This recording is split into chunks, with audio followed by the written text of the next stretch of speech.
Hey everyone, welcome to a new look at the SoulsBorne bosses, a mini-series where I'll be looking at the fights I find to generally be the easiest.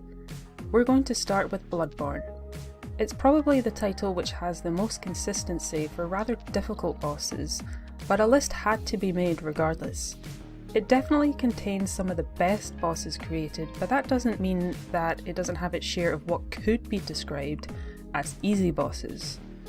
And as a quick FYI, I'll say that just because I list a boss as easy doesn't necessarily mean that I think they're bad. Easy bosses are still fun to fight, and I just want to stress that point because easy doesn't automatically mean that they're awful. With that being said, let's get into this. So at number 5, I'm going to say Cleric Beast. Cleric Beast is a great first boss, and I would still argue that he can be classed as hard if you're not exactly prepared for it. I know he's given other players a hard time, but for me I've never really struggled. As a rule of thumb, it's a wise strategy to get behind most bosses, and Cleric Beast absolutely fits into that technique. His tracking isn't that great, so it is pretty straightforward to keep away from his attacks. I think the way the devs had planned this fight is that you would die to Cleric Beast, gain the insight from finding him, and subsequently unlock the ability to level up, which wouldn't be straightforward as your bloodstain along with all your blood echoes would be up on the bridge with the Cleric Beast. I mean, when you think about it, it is a brutal start to the game, but judging Cleric Beast as a boss on his own terms, he's not that threatening. However, I will still say that to new players, he may just be a wall that you can't get past for a while. If you're more of an explorer though, there's every chance that you may find some madman's knowledge and level up before you even find him, which is brilliant obviously. It puts you at the best possible start. So in at number 4, I'm going to have to say Father Gascoigne.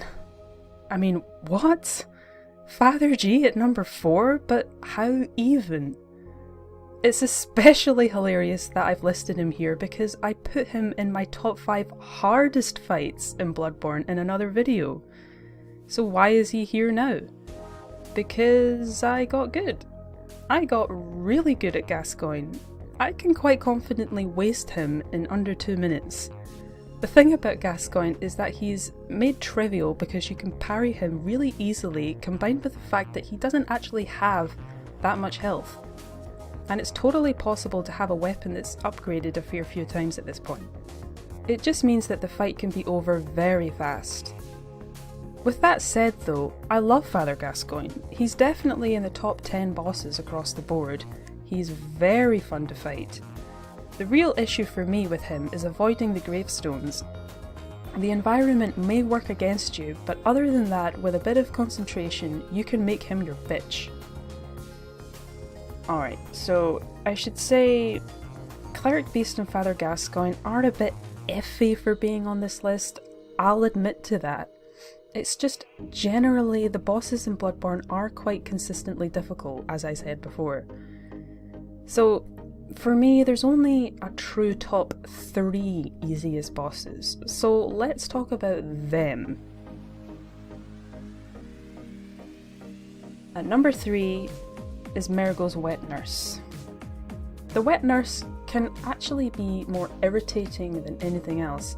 It feels like, for me, when I fight her, it can be a bit of a grind actually.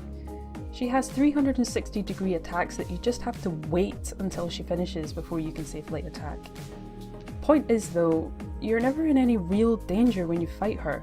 She just exists in the same space as you, and you have to be patient to await victory. Periodically, she will turn the area purple and spawn clones, which may catch you off your guard, but literally just run rings around the arena and you're fine. You're absolutely fine. You keep doing that till the purple fades and you're back against just one nurse. What's key about this boss though is actually her placement within the game itself. She's at the end of Nightmare of Menzies, a fairly tricky area, and so you're maybe expecting something a little more lethal. Even in my first playthrough, I was surprised at how simple the fight was. And when you do finish her, there's this weird pause after the fight, and you have to wait like 20 seconds before the confirmation "Nightmare Slain" message appears. It made me think, aha, there is more to come, but no, it's just there to toy with you, I suppose. So at number 2 is quite obviously Celestial Emissary. One of the straight up easiest bosses, and right at the end of the game too for good measure. It's a fight not too dissimilar to Royal Rat Vanguard from Dark Souls 2, meaning you're fighting a bunch of inconsequential enemies waiting till you find the real boss lurking within the crowd. The real one is where you don't see its health bar when you lock on. It will also be the one that lingers in the background, acting all shy and reluctant to fight you, and essentially using the other aliens as the minion bodyguards. Once you find it, you'll knock off enough health so that it sprouts up a giant version of itself. I suppose it could get a little tricky at this point if you're overwhelmed by the little guys, and this giant is shooting magic and stuff at you, but just keep calm, clear the area, and then get to the rear of the giant and just wail on it. You'd have a fully upgraded weapon at that point, so you're just doing massive amount of damage. Visually, I think this boss looks great. It definitely makes me wonder what FromSoft could create if they did a Souls game set in a science fiction sort of setting where you're fighting alien species and such. It would probably be quite interesting. So in at number 1 is obviously Witches of Hemwick. I mean, who else? Who else could it be? The boss that has zero threat to you. Now, admittedly, yes, I am admitting to this, I have died to the witches. I know, it's quite shocking. But, in my defense, I was completely clueless as to what was even happening. What was this boss? The random dude just shuffling along? I tried to parry him and failed miserably. From memory, I think I just kept trying to parry for whatever stupid reason, and then I died horrifically. Lesson learned. And moving on, this boss can struggle to even hit you. Here's a pro tip, don't even fight the random stragglers on the floor. In this footage you're watching, I didn't even know that was a thing, so I was wasting time trying to fight them. But yeah, just wait until one of the hunched up witches turns up, that's the real boss.